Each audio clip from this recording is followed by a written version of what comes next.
രാജസ്ഥാനിലെ ജോധ്പൂർ നഗരത്തിൽ ഏകദേശം 410 അടി ഉയരത്തിൽ ഒരു വൻമതിൽ പോലെ ഉയർന്നു നിൽക്കുന്ന മെഹ്റാൻഗഡ് കോട്ട ഇന്ത്യയിലെ ഏറ്റവും ഭംഗിയേറിയ കോട്ടകളിൽ ഒന്നാണ്.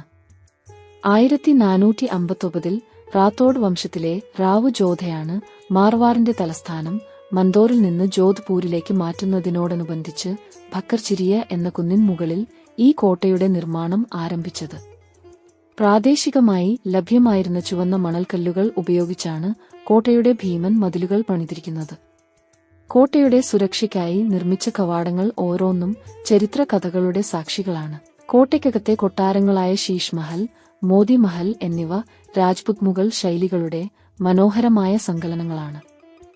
കല്ലിൽ കൊത്തിയെടുത്ത ജാലി ജാലകങ്ങൾ പ്രകാശവും വായുസഞ്ചാരവും ഉറപ്പാക്കുന്നതിനൊപ്പം അന്തഃപുരത്തിലെ സ്ത്രീകൾക്ക് പുറംകാഴ്ചകൾ കാണാനും സഹായിച്ചിരുന്നു.